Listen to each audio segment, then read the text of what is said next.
好，我们带你来看到这个美国很喜欢伸手到各地去，但现在呢，是不是拿海地的问题，他就没有办法呢？我们先带大家来看看这个海地问题似乎美国也无解。那我们都知道呢，海地在2个月之前发生了政变，那么这个黑帮呢是包围了总统府，这个总统赶快辞职落跑了。但政府交接前，海地首都又爆枪响，黑帮录音档现在曝光说要烧光所有的房子。海地的现在黑帮猖獗，最近呢，该国又准备成立一个过渡总统委员会，组建一个新政府。没有想到，这个首都太子港又被黑帮来袭击，总统府国家宫附近呢是枪声大作。海地多帮派组成的共同生活联盟，他们说围攻首都是为了推翻代理总统亨利，但是亨利宣布下台之后，对于首都的袭击好像是有增无减呢。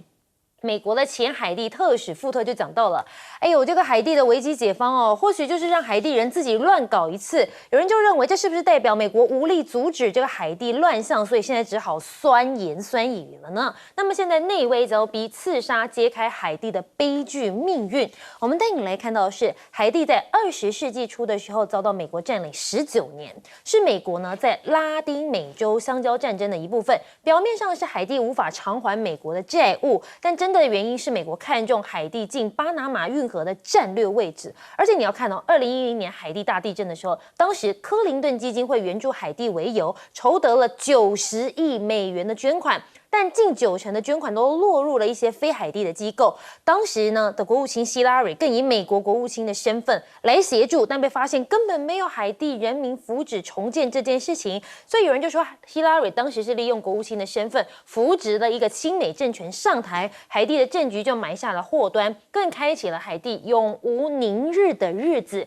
只不过现在中国呢部署拉丁美洲，是不是也让美国开始越来越紧张了呢？可以看到呢，24小时2件大事，古巴高层紧急访华，中方出面接待，成果有点吓人。美军增加在菲律宾的军事基地，还要在巴丹群岛建造港口的时候，指出美国的真正目的是要把菲律宾打造成一个兵力的集结点。只不过中国跟古巴军方代表会晤的时候，引起美国担心了好多天。但是美国防长呢，奥斯汀拨通了电话给大陆防长董军的电话，双方又进行了一次沟通。因为这个古巴可以说是美国的后院，美国跟古巴的距离只有数百公里而已，其地理位置对于美国有极高的战略敏感度。所以呢，现在中国与古巴加强联系，无疑就让美国开始感觉到一个前所未有的压力。中国跟古巴军事情报合作抬头，解放军或将在入侵台湾时从后院攻击美国吗？那么也有媒体报道呢，中国与古巴军事合作计划曝光，北京对美开始启动了一个新冷战了吗？华日也讲到了，这中国计划在古巴修建新的军事设施，谈判似乎已经进入到尾声了。中国在加勒比海的野心曝光了，他们似乎打算建了一个经济特区。有人就说，这是不是要染指美国的后院呢？我们带你来看到是中方正与加勒比海的国家安地卡来谈判，试图建立一个中资经济特区。美国南方司令部认为，中国很有可能在加勒比海地区的商业跟外交存在，很有可能最后被拿来当作军事的目的。所以在拉丁美洲这边，是不是左右翼都在较劲呢？像是我们带你来看到的是阿根廷。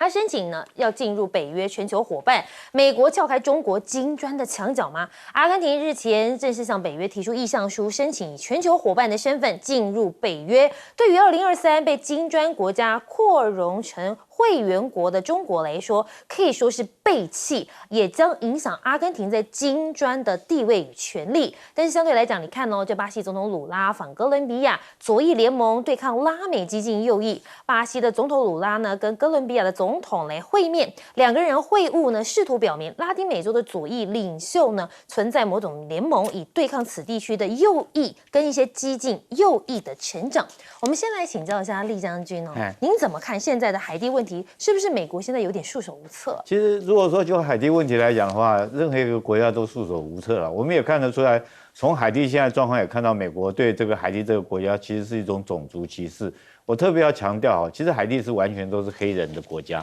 对，它完全就是等于说以前的时候从从非洲这个拉到美国去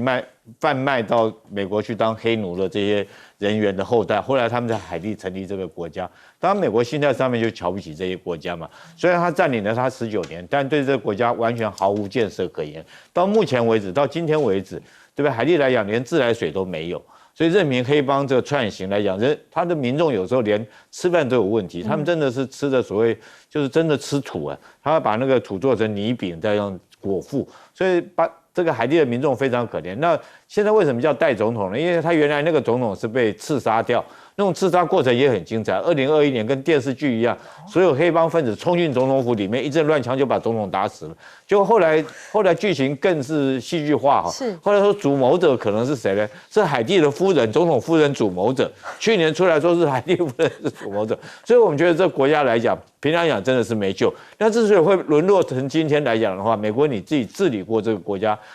19年来讲，你可以说对这个国家来讲，只有说拿钱给他们，那你拿这个钱给他们，只是扶植一个亲你的政权而已，给这些人来用，那并不是真正用在人民身上，或者用在这个国家基础上面。但是我特别要强调，这次来讲古巴危机为什么可以说是我们有既视感？我们知道第一次古巴危机就是美国跟苏联那个时候是苏联，就双方来讲互摆。核子弹、导弹在互相的门口，俄罗斯要把飞弹部署在古巴，美国把飞弹部署在欧洲那边，那双方来讲都构成很大一个威胁。大概那时候大战一触即发了，6天时间，包括甘乃迪总统的好不容易才把这个危机降温下来，才解除掉这个危机。那很可能是人类第一次史上的这个核子大战。但这次为什么又发生这种事情呢？其实这也是美国惹起来的。为什么？就跟我们上一节所讲的一样，你以前去惹苏联，你这次来惹中国。你在菲律宾摆台风系统，刚刚林老师教我的台风系统，台风系统，你在这边部署这种系统来讲的话，它的战斧巡弋飞弹的射程将近2000多公里，可以中国大陆沿海地区都在你的射程范围之内，那不是跟当年。这个你美国在欧洲部署那些导弹射程在这个在欧洲在苏联的领土范围之内，大家要特别注意到，战斧巡弋飞弹它可以装核子弹头的。那如果在这种状况之下，中国会不会有这种既视感？所以在中国来讲，它当然要反制啊。所以我们等着看中国是不是会在古巴那边跟古巴签订一些协议或一些这个资源。然后其实去年来讲，他们就有说中国在古巴设有一些军事收集的一些基地在那个地方。那现在会不会进一步合作？大家不要忘了，还有一个国家也要加进来，俄罗斯也要加进来。所以俄罗斯也有可能在古巴那边建立一个，因为他们都是共产主义国家嘛。所以俄罗斯如果加进来的话，对美国来讲威胁性是很大。那之所以说加勒比海的话，我跟大家讲中国来讲到这地方，你不要看它是一个经济特区，它里面有一项很重要一个协议，就是我在这个地方设经济特区之后，我在这个地方有警察权，我可以派保全保安到这个地方来。那保全保安我们讲明了，讲大白话讲就是穿上这个便服的军人，对不对？在这个地方，等于他可以在这个地方维持治安，维持我自己这个公民或我投资产权的利益。所以对他来讲的话，有军事上的这种第二军种的那种能力在这个地方实施，所以对美国来讲威胁是很大的。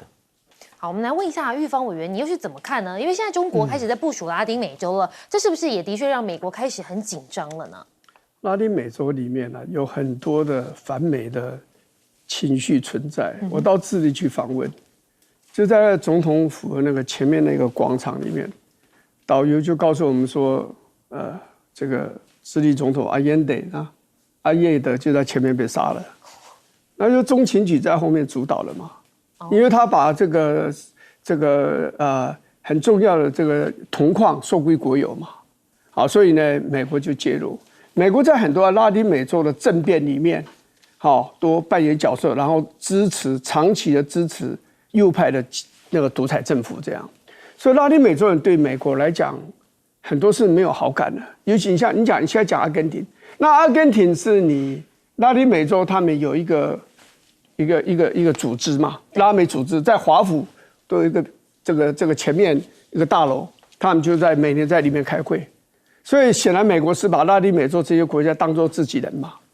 可是事实上，福克兰群岛战争的时候呢，美国最后决定帮助英国打败阿根廷嘛。所以阿根廷现在是不是换了一个政府？拉丁美洲的特性就是拉丁人的浪漫啊，所以呢，那个变化是很快的，那个政治的变局是很大的。所以对美国来讲呢，现在冷战的高峰期已经过，已经没有冷战了，因为苏联解体，他现在也陷在乌克兰战争里面，所以那种要去养很多的国家，然后希望他们在国际组织，特别联合国里面投票支持美国，那个时代过去了。美国现在算盘打得比较精，你拉丁美洲这些国家，尤其像这个海地，我要帮你要帮多久呢？他对海地是很了解的，你那个就是像一个犯罪人的天堂嘛。我去帮你的话，我经济上要照顾，替你维持治安，经济上还要照顾你，我要投下多少资源，而且最后还不见得有成果。所以美国那不会愿意。他说他选择，我现在他宁愿把精神发到现在经济蓬勃发展的东南亚、东亚这一带来啊。那这样对所谓地缘政治问题就这样的，你来我家，我去你家了。好，日美国就在东亚的这个边缘上，反倒着中国大陆要打造这个对付中国大陆的这样的一个这个联盟啊。然后你这个中国大陆当然就会想到说啊，你来我家，我去你家，那我就去回到以前苏联搞过的地方，那就是古巴嘛。那当年1962年古巴飞弹危机真的是很危险，因为从这个古巴到 DC 啊，大概1933公里，大概就2000公里啦。然后到纽约呢，大概2162公里，也就大概就是2000公里。所以你射一个中型导弹就到了。所以刚才李政府为什么一定要逼迫这个俄国赫鲁雪夫苏联要把飞弹给撤走？原因在这里，因为对他来讲简直是芒刺在背嘛那但是中国大陆现在会觉得说你在吕宋部署这个台粉这个系统，又可以发射标准6型的飞弹，拦截我的高超音速飞弹，然后你又部署战斧飞弹，可以打我的军舰，还可以打陆地的目标，而且呢，从吕宋到广州1109公里，就是1100公里，然后从吕宋呢到上海呢1630公里，都在战斧飞弹的射程里面。所以你这样搞的话，当然中国大陆就会想说，好啊，你在我这边来这一手，那我就在你家的旁边也来那一手，就这个就是一个地缘政治的这样的一个竞争的结果，就是这样利用对方的矛盾啊，你跟古巴有矛盾，然后你这边中国又跟菲律宾有矛盾，我就在你有矛盾的地方建立打造一个对付你的基地，所以这个未来这样的情形会越来越严重了，因为看起来美国对中国大陆的那种打压这个围堵这个手段只会加强，是不会减弱的那中国大陆当然就会全力的想要有所反击嘛。了解。那我们问一下崇涵老师，你怎么看？尤其是现在有人讲到说，阿根廷要申请加入北约的全球伙伴之后，等于是美国要撬中国金砖的墙角，您怎么看？其实我们不管是古巴或是阿根廷，这就是我们国际关系里面讲的以牙还牙，以眼还眼。美中竞争，互挖墙角，不管是古巴或者是阿根廷，这是非常好的案例。你看古巴之前我们去年6月还在讲。中情局，美国这个情报局还认为说，中国大陆在那边运用过去苏联时代的设施进行监听他那个地方一个小镇叫胡卡尔镇，古巴有一个叫胡卡尔镇，山上有很多天线。美国的联邦通信委员会发现那边感觉是中国在那边盖这个基础设施，在窃听美国讯息。那当然中方会说不是，我们没有。但如果我们以这个过去的情报战来看的话，两边互射情报，这个偷监听是可能是常见的。那如果是这样的话，这个地方像古巴离佛罗里达，刚才吴玉芳委员讲，离 DC 大概2000嘛，那离佛罗里达才180公里，200公里不到。对那如果是监听是非常轻而易举的了那当然这个阿根廷这个问题也是蛮麻烦的是，阿根廷过去我们也知道，他去年加入金砖，他欢天喜地嘛。但他今年因为去年底他们进行大选，右派的这个米雷伊当选，到第2轮56%的选票赢过了玛莎的44%。那这个右派呢，他一上台之后，他非常的亲美阿根廷选出一个亲美的总统。那当然，美国就开始，美国也改变战略，他觉得对于中国不要经济跟安全分开，他全部混在一起用，然后你挖我一个墙角，我也挖你一个墙角，所以他现在对阿根廷下手，用这个北约一个叫做全球伙伴，讲 Global Partners。来希望吸引这个阿根廷进去那我还特别去查一下 Global Partners 里面有哪些人？对，里面有阿富汗呢，有澳洲日本、韩国，还有阿富汗也加入这个全球伙伴呢。我不相信阿富汗跟美国可以在全球伙伴或者在北约上面有什么交流了，但是我觉得阿根廷用这种方式在这个美中之间左右逢源的态势非常明显，特别是这个米雷伊，他是这个右派总统，他要展现出他右派亲美的特色，所以他就加入这个全球伙伴。那这个一来它有好处，美国提供他每年大概4000亿美元的融资，让他来跟美国买武器融资哦，不是送你的，融资哦，借你的，而且这是2003年以来，阿根廷首次获得美国的军事援助所以这对阿根廷来讲是一个很重大的一个对美的这个展现那当然，如果看中国呢，中国对于阿根廷这个跑调会不会有什么激烈的动作？目前没有，北京没有发任何讯息。但是俄国有一点说他遗憾。那我们知道说，今年10月在俄罗斯要举办的金砖会议那会不会有相对应的这个作为啦？但不可能把阿根廷从金砖踢掉，他都加入了，但是他们可能在扩充一些会员国那会不会将这个亚洲多一点然后拉美少一点？这也可以我们去看的那坦白来讲，这种美中竞争之下，这种中型国家或者是我们讲的拉丁美洲国家的这个面对选边的压力会越来越大。好，接下来我们带大家来看到的是以色列跟伊朗的这一个部分。那我们来看到的是现在是不是升温的状态？尤其是美国驻中东基地，现在可以说是连续被炸。带您来看到的是美国驻伊拉克、叙利亚的基地接连遇袭，不到24小时已经2起了。包括了这美军在伊拉克、叙利亚的军事基地呢，分别遭到无人机跟火箭的攻击。伊拉克美军基地出于防卫，在基地附近击落了2架无人机。叙利亚美军基地遭到5枚的火箭弹袭击。伊拉克的伊斯兰反抗运动说，此举是为了声援巴勒斯坦人，同时也出于对于美国在以哈战争中支持以色列的愤怒。所以有人就说，现在是不是伊朗代理人的复仇呢？那么现在美国在幕后极发力，防止中东战争全面爆发。拜登的高阶助理忙着向其他国家表明，局势恶化不符合任何人的利益拜托你们要转告伊朗，千万不要发动袭击。CIA 的局长伯恩斯也与欧洲、中东各国的土耳其的对口部门呢来沟通。那么共同敦促伊朗应该要缓和一下局势了。那么拜登的制裁是不是也针对纳坦雅胡呢？他们说他们绝对不是双标仔。布林肯否认美国对于以军疑似违反人权存在双重的标准。布林肯呢将宣布制裁以色列的国防军犹太永恒营，理由是该营在约旦河西岸侵犯人权。布林肯否认华府对待以色列军方滥杀加萨平民的指控存在于双标的存在。那么我们可以看到，美国制裁以色列影响订单，现在 F-15EX 生产线面临到关闭的危险。波音获得以色列50架F-15的战斗机订单，价值有高达180亿美元但又面临以巴冲突，所以导致美国可能以军事制裁以色列的政治障碍。那么以色列震撼，继情报局之后呢，现在以军中央司令也请辞了，2个人都说了这件事。什么事呢？我们先看到的是继摩萨德局长请辞之后呢，以色列国防军中央司令福克斯也希望能在8月份请辞，理由都是为了没掌握哈马斯袭击而负责。国际专家他们是怎么分析的呢？他们说，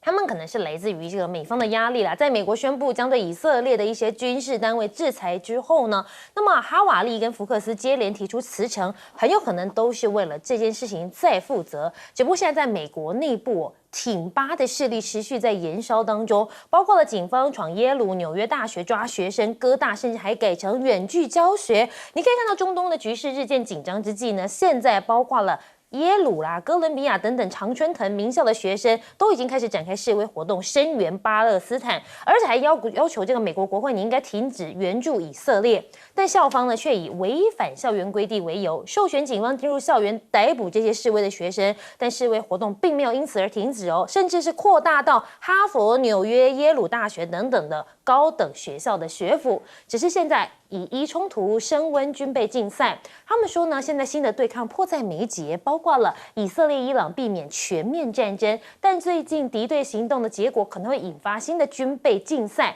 你可以看到呢，以色列投入了神秘武器吗？遏制的 S-300被轰烂，打击伊朗防空导弹的是什么？以军在麻雀系列的弹道导弹的靶弹基础之上，研制了延时空射弹道导弹。那么呢，能对1500公里外的伊朗目标实施打击。以国发射的飞弹是超音速的狂暴空对地飞弹。那么呢，它难以侦测，又能够穿透掩体。有人说是要来报复伊朗，那么传出接收苏35战机，那么伊朗要求对付以色列的 F-15，现在有传出呢，现在已经尽管12架战机送到伊朗了，但是缺乏必要零件，因此还没有完成交付程序。最后带您看到的是，伊朗跟美国接触已恢复这个核谈判吗？伊朗呢，现在其实没有。对于美国还是保持在一定的沟通的管道。那么伊朗正在与美国接触，以恢复呢这个核问题的谈判。伊朗外长呢他也证实了，在纽约期间呢举行有关的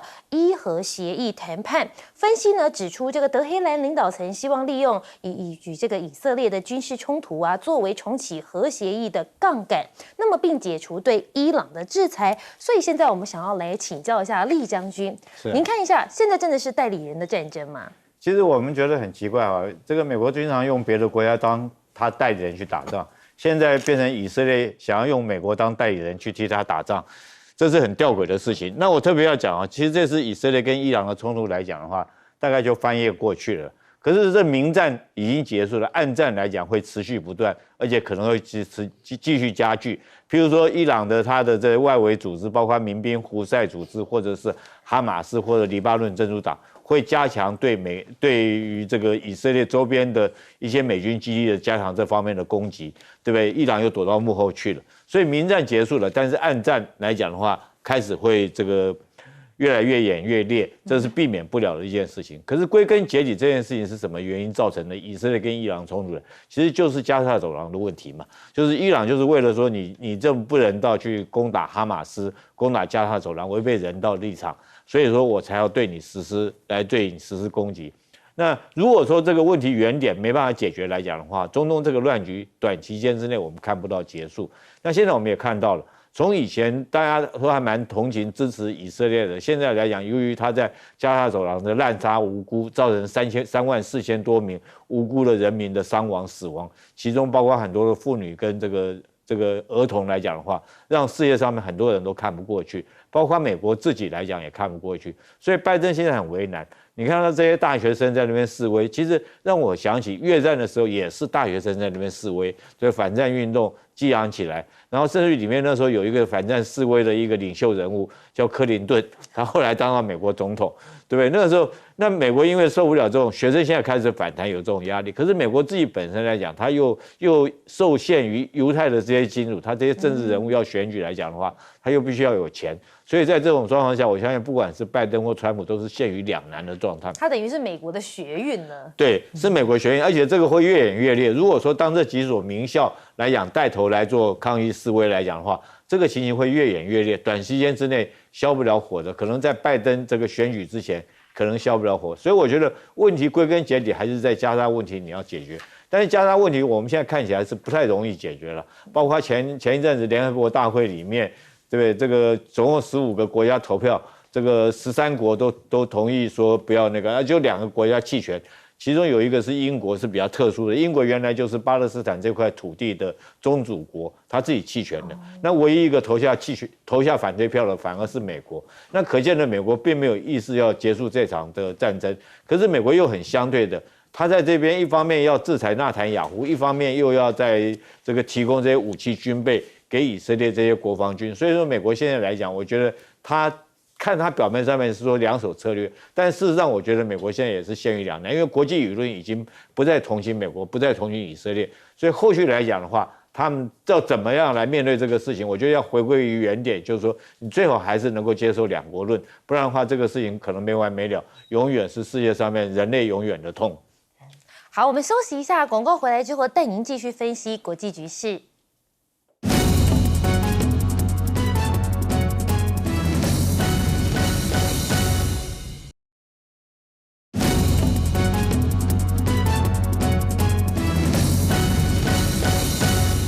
欢迎回到新闻大白话，我们来请教一下吴老师，你怎么看？现在挺巴示威活动似乎在美国的大学遍地开花。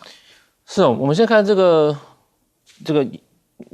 犹大永恒营啊，应该是翻犹大啦，因为它是耶胡达，是希伯来耶胡达是犹大的希伯来文哈，所以犹大永恒，那犹大我们知道是雅各的儿子嘛，他所以这个是因为应该翻犹大永恒，他犯了这所谓的种族灭绝罪，其实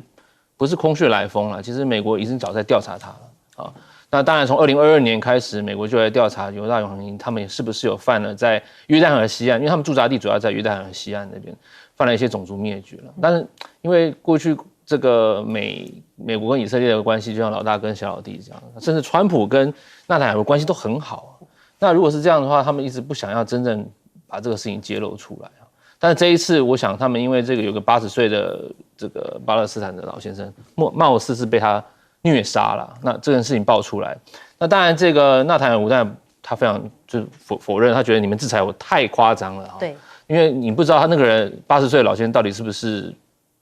哈马斯的一部分，我们怎么知道他是不是哈马斯？所以这个是造成这个，我想，拜登面对选情目前很紧绷，然后当然是那个美国各地遍地开花了支持巴勒斯坦人哈，让他的民调不断的跌下来，特别在年轻族群上面。那其实拜登我们知道他当时胜利能赢过川普，也是因为年轻人把他对支持他。的那现在年轻人的这个选票哈流失很大部分是巴勒斯坦这个问题。那我们可以看到，之前在华府也有示威抗议运动，现在在这个学校部分也有这个示威抗议运动，那感觉对他这个拜登选情非常不利。那为什么这个纽约大学跟哥大这几个学校感觉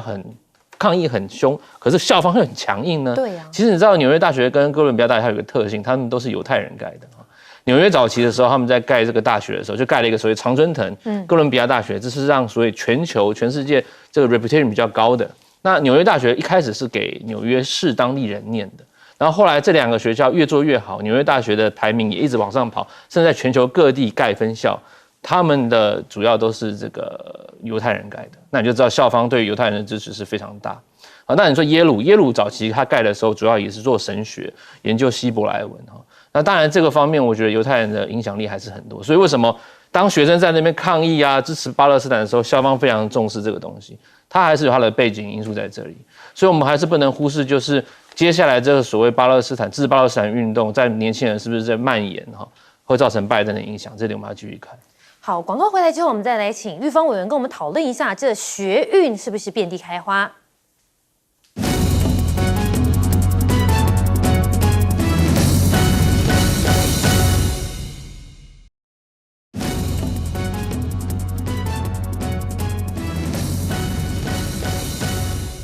欢迎回到新闻大白话，我们来请教一下玉芳委员，你又是怎么看呢？知道这个去年的10月7号，这个哈马斯杀进了以色列，造成了很大的伤亡，所以大家很痛惜以色列。对。可10月27号，以色列开始反攻加沙以后呢，就平民大量死亡，那照片不断的出来，所以慢慢的这些年轻人，因为他比较有正义感嘛，所以很多大学就看不下去，你知道。那这个校园里面就开始出现集体签名反对以色列等等这种事情。那这些大学很多都是犹太人捐了很多的钱，所以他们就火大，就透过这个同情以色列的那些议员、国会议员，在国会召开公听会，找了3位大学的校长去出席听证会，就是在修理他们。3个都是女孩子，哈佛大学的叫做 Claudine Gay， 然后呢还有 UPenn。这个宾州大学的，还有一个应该是 MIT 的校长，3个都是女孩子，前面2个就被逼就辞职走了。你要知道，哈佛大学的学生在去年的12月，就已经有700个大学教授签名支持他们的校长，他们哈佛的董事会叫做 Harvard Corporation 也公开声明支持他，都顶不住因为犹太的富商捐钱太多给哈佛了。所以最后只有走了 ，UPenn 也走，哈佛大学也走，这个 MIT 麻省理工学院校长留下来，但是哥伦比亚大学本来就有抗议反对的这样一个传统，这里面当然有一些阿拉伯裔的他们哥伦比亚大学对中东问题的研究也很深入，对，所以这些教授们对学生当然有一些影响，他们就现在就学生就出来闹，而且这个因为纽约是。一个很多种族在那里，也很多阿拉伯裔的啦、中东的啦、伊斯兰这个教的，这些很多人在那个地方，对，所以他们很容易就得到支持这样子。所以这个就是现在坦白讲，对犹太人来讲，欢迎收看新闻大白话，我是韦佳琪。那么这节我们带您来讨论的是国际局势。那么我们的来宾包括有国际战略学者林玉芳委员，午安。大家好。还有我们的退役少将厉正杰厉将军午安，主持人好，各位大家好。以及我们的政大外交系教授吴崇涵吴教授午安。主持人好，大家好。好，我们今天要带大家来看一下现在国际到底发生了什么事。我们先带大家来关心到在亚洲这个部分，中非的关系现在是再降到冰点了吗？首先我们带大家来看中美菲的军事表态，中国海军时隔10年再次承办。那么现在张又侠致辞的时候也讲到了，我们不惹事，但是也绝对不怕事。原来呢是这个西太平洋海军论坛第19届的年会，现在在山东青岛开幕。那么是中国时隔10年再次主办，29个国家180名代表来与会，像是呢英国、美国、俄罗斯、澳洲、日本、印尼等等都有派人出席，但奇怪的是，唯有菲律宾没有派人。主办单位说，其实中方有邀请所有的成员国跟观察员国都有邀请，但是不了解为什么菲律宾缺席的具体原因。但是你可以看到呢，这个跟菲律宾很好的美国这一次态度倒是相当的柔软。美军的太平洋舰队司令科勒就讲到了，很感谢中国海军筹办年会，让各国的高层海军可以交流。只是现在呢，这个中央军委副主席张又侠呢，他可以说是呢2把手，因为呢主席是习近平，那么副主席就是他了。他呢甚至还大于国防部长的角色。他说海洋不是炮舰外交的竞技场，搞岛链封锁将撕裂世界。我们中国军队是不惹事，但是也绝对不怕事。只不过现在美军的身影呢是频频出现在印太地区。我们带你看到美国副国务卿说了，美欧无意将北约扩及到印太地区，此类的传闻绝对是中俄的宣传。美国副国务卿坎贝尔就讲到了，中俄呢以非常负面的方式，把美国及伙伴有关的太平洋安全的举动宣传成一个北约输出印太，但我们并未提议北约扩大到印太地区的可能性。只不过我们带你看到的是在这个日本的部分。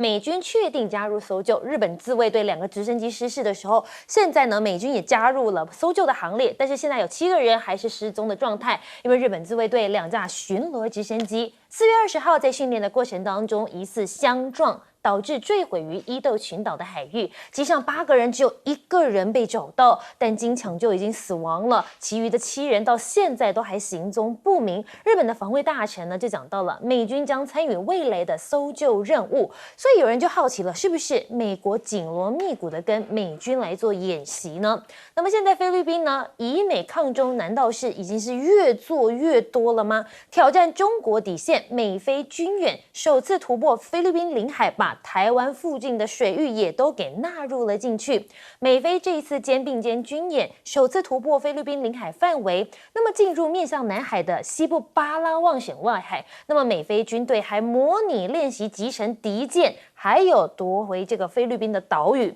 现在呢，有人就讲到了，在菲律宾有一个国安疑虑，但是这个国安疑虑却被很多人觉得这太莫名其妙了，是什么呢？因为呢，现在菲律宾的卡加延省大约有4600名的中国留学生。那么最近菲律宾的国安会已经派遣了情报团队调查，是不是潜藏国安威胁？就连这个加延省的省长都看不下去，他说他们不是间谍啦。如果最后证明这些中国学生如果对国安构成威胁的话，我就辞职负责。因为大部分的中国留学生会到菲律宾去，很简单，就是想要学习英文而已，所以他才讲出这种话。只不过我们带你来看到的是，有人就认为了，不见得是捡到宝，解读美军在中程导弹现身菲国演习的这件事情。他说，你看西方媒体吹捧这个提风系统的火力覆盖整个华南军事基地，但是你反过来说，这个提风也在中国导弹的攻击范围内。如果中菲拥有飞弹数量对轰，谁会比较有优势？你去想想看，比起看到美军的武器高兴的放鞭炮，反而你应该担心擦枪走火的下场是什么吧？而且现在美军驻点的国家一直被要钱，最新的全球军费排名簿，美国第1，遥遥领先大陆，然后台湾是在第21名。根据瑞典智库呢斯德哥尔摩研究所公布的2023年全球军事的支出报告里面写道，美国、中国、俄罗斯、印度、沙国一直是全球前5大的军火消费国。美国以约新台币的30兆稳居第1，中国呢则是台币9.7兆位居第2名。只不过现在我们带你来看到是韩国的部分。驻韩美军的费用分摊本周要开始开谈了，韩国希望这个数额能够合理一点呢。南韩的外交部就说了，韩美代表这个星期就要来谈谈驻韩美军的费用分摊方案，那么务必跟美方在一个合理的分摊范围。驻韩美军呢，现在大约是2.85万人，韩方呢大约会分摊10亿美元的经费，但谈判呢每次都在上涨，川普甚至还曾经要求南韩每年要付50亿美元，是现在的5倍，遭韩方拒绝。他们现在是不是要选在美国大选之前，赶快把这件事情敲定，免得万一如果川普真的又当选的话，他们是不是逃卡又莫雷些了？那么我们要带你看到的是，经济武装其实在几年前驻日美军分摊费年涨100亿，从2022年之后的5年当中，日本方面分摊大概是80亿美元，平均每年大概是13.6亿元美金，其实真的算是蛮贵的。我们来请教一下厉将军，您怎么看现在这个中美非这军事表态？您怎么看这个局势呢？其实现在正在举行的这个军事论坛来讲的话，其实讲起来是非常重要的。那菲律宾为什么不参加案的？大家都在想说菲律宾为什么不参加？菲律宾有海军吗？因为菲律宾的海军大概它只能说是沿岸的海军了，对，一些小炮艇，它大概也称不上台面。但是讲是这样讲，但是我觉得最重要是，它现在来讲是跟中国采取一种互相对抗的方式，尤其是现在正在我们节目录影的时候，这时候它正在实施美菲的联合演习。这次联合的演习，其实对中国来讲，剑指中国的意味非常非常的浓厚。然后我先讲第一个是演习的范围、演习的规模来讲，它有16000人，那美军总共有11000人，然后菲律宾总共有5000人。他以前每年都举行肩并肩的这种演练，但大部分都是在陆地上面演练，很少到海上。就算到海上，也不会离开过12海里的领海区域。但他这次演习的地点，各位要注意到，他是在巴拉望岛下面有一个小岛，叫巴拉巴克岛。这个岛其实是一个小岛。那这个岛为什么说这么敏感呢？因为它距离中国在南海的美济、永暑、主碧这3个岛只有200公里远。所以在这么近的岛上面，你做夺岛演练，那中国当然会绷紧神经，你的针对性是非常非常的强烈的。这是第一个，他演练的科目是夺岛演练；第二个，他演练的科目是集成演练。他特别从跟这个印度购买了布拉莫斯飞弹这个对舰的导弹，来准备集成一艘这个敌舰。那这条敌舰它是靶船的。但是你要知道，这条敌舰是哪里来的？是跟中国买的，是中国的一艘货柜轮卖给菲律宾以后，那这条货柜轮报废以后，他就把它拿来拖来当靶舰。但你 Made in China， 你让人家感觉上面就非常的敏感。然后他用这个印度制造的布拉莫斯飞弹来准备集成这艘海上靶船。但是它这种飞弹好，确实讲起来也蛮厉害的，因为它属于超高音速的飞弹，它末端时速可以到3到5马赫，是非常快的一个飞弹，你不好拦截也不好干扰。但是有一个关键，就是菲律宾来讲的话，它这种飞弹去击这固定目标还可以，你如果说是那条船固定摆在那里，你可以打得到。可是问题是说，如果这个船在跑的话，你自己本身的雷达没办法指引你的飞弹来讲的话，是打不到的。所以我觉得作秀的意义比较大。可是我自己很期待看到这场秀，为什么呢？因为去年来讲的话，他们就演过一次，后来当做全世界海军的笑话。让美军用这个海马斯火箭去打他的靶船，就打了好几发，命中了好几发，但是船没有打成。那这次来讲，我想故事会重演。为什么？因为他那个货柜船太大了，你知道，那个飞弹根本就不可能集成，你除非说用这个鱼雷或什么之类那种大武器才可以打得成。如果说你1枚飞弹或2枚飞弹要打成一艘那么大的船，可能只是打一个洞，但是要让它沉下去不太容易。所以我们等着看印度跟这个菲律宾这次的笑话。那这次来讲的话，这个南海海军的这种演练其实非常重要。这次会议来讲，他们协调了几件事情要讨论。第一个是海上意外相遇规则，这代表什么？代表说美军跟这个中国还有印尼或者甚至于澳洲、日本，他们已经摆明了说我们在海上会意外相遇。你特别注意到这个名词哦，它是意外相遇的规则。大家如果在海上碰到的话，要怎么样来因应，避免擦枪走火？我觉得从这个他们讨论的内容，你就会看得到。第二个，我觉得更有意思的是这个无人系统的议题。对，那代表说他们海上来讲，你特别注意到，它不是讲无人机相遇哦，是无人系统，包括无人的这种军舰或无人的潜舰、无人机，如果在海上相遇的话，大家要怎么样来互相有一个彼此打个招呼，不要避免擦枪走火。那代表说这几个国家很可能在海上会利用在先进的这种科技之下，会有无人机或无人潜舰或无人的这个舰艇在海上互相的遭遇。最后他要讨论的题目是灾害相应的一个指南。那就像现在日本它发生的这次2架直升机相撞，然后去救灾的时候，那如果说是他也要求中国救灾，那我们知道海上有时候是海浪风浪大哈，有时候难免会有一些意外，包括海军在内也是一样，不管是你的军舰或者是潜舰都有发生意外故障的时候，那基于人道立场，大家如果说发生意外，各国应该怎么样来协力来救灾？我觉得这次的会议对这个东南亚地区来讲，海军是非常重要的，尤其是在这个海岸那时候，不管是美国、日本、澳洲等中国、菲律宾这些国家在彼此在海上争霸的这种阶段，避免擦枪走火，所以这次会议是非常重要一次会议。好，我们来请教一下玉峰委员哦，是不是现在呢，这菲律宾有了美国做后盾，所以它抗中的力道越来越大，甚至连留学生都开始怀疑起来。这个就是大家已经把感情搞坏了嘛，所以就无所不用其极了。这当然是一种宣传啊。我觉得你派这么多的留学生出去学英文的，你说他们去搞情报，哦，这个大家比较难。真的想收集情报，大家是对高科技的国家，军事上强大很多的国家，譬如像美国，对，可能还有一些欧盟的国家或日本、南韩还有道理。菲律宾，你说它有什么东西可以让人家偷的？我是觉得有点怀疑，椰子大概是不少了。我要讲一件事，就是说，美国一直认为说，要把北约扩展到这个西太平洋来，到这个东亚这一带来，这是中共跟俄国之间的宣传了哈。对，当然应该某点来讲，的确是这样子，因为北约是叫集体防卫，集体防卫的这样的一个形式。那集体防卫有个特定的敌人，那敌人就是以前的苏联，后来的俄国。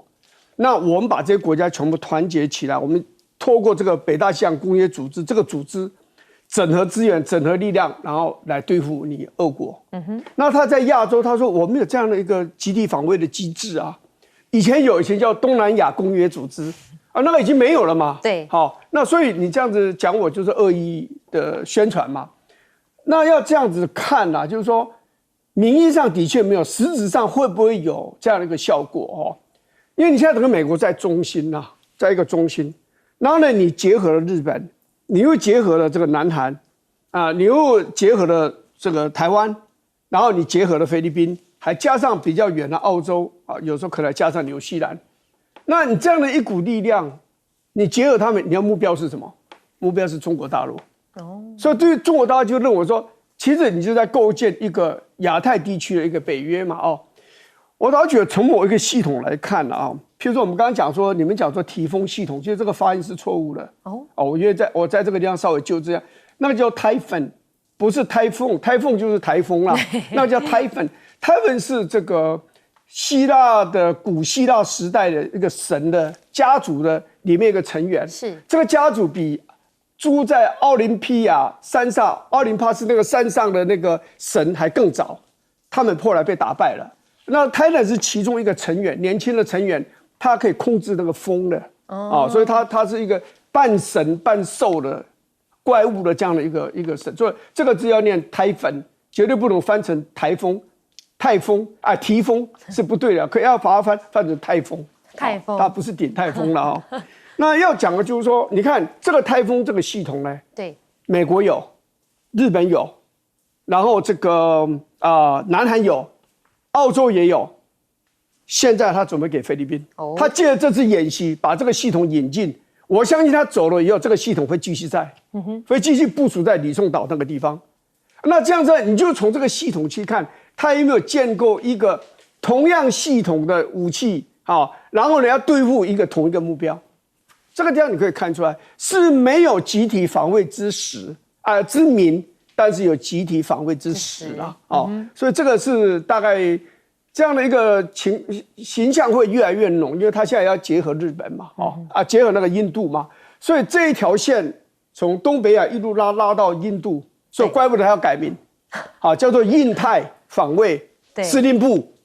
而不是这个亚太，因为它要延伸到印度去了。所以这个是中共跟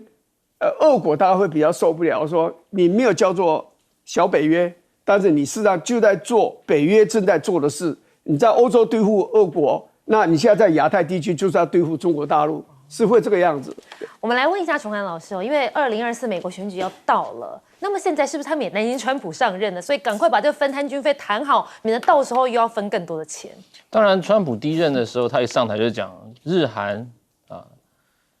你们要我防卫可以啊，那美日的还有美韩的钱你要先付嘛。川普这种所谓的这个退缩主义非常明显。那当然，他们现在很担心川普现在声势那么高涨，如果他真的当选了，那他们要把分担军费要做确实。因为就像刚才玉芳委员讲的没错，我还是再讲一下哈。第一个就是我们要看的是亚洲为什么没有北约这个问题，我们在过去一直讨论很多了。当然这个东西主要是东南亚的学者提出来，他们觉得亚洲不要再走回去过去冷战的老路子，用联盟或者是这种权力来形塑地区的安全。最好是要用一个我们讲的建制机制，或者我们讲的共同意识形态，来所谓形塑这个安全。这个是过去这个北约东扩到亚洲的这个论述还没有出现的时候，东南亚非常重视这一，他们觉得把大家视为一个 We are family 是最好的，对，不要用这种秀肌肉的场域。但是我们发觉好像目前的情况不太对，是因为川普上任之后，我们刚才讲的这种福轴式体系当然美国刚才玉芳委员讲它是中心。往外这个像轮圈的这种概念呢，是Kurt Campbell 那时候就有写过很多文章，就在介绍说美国要用这种福轴式体系，包括民主的联盟、离岸制衡来作为美国在亚太地区最主要的外交政策。那他们现在做的蛮仔细，因为日韩澳洲菲律宾加泰国，这美国在这个亚太地区几个主要的盟邦，他们现在都要加紧他们的所谓的力道。为什么？因为唯有这样，它可以降低美国在这方面的军事支出，所以让这个盟友能多出点力，美国可以少降低点力，这样来自美国内部的反弹压力会少。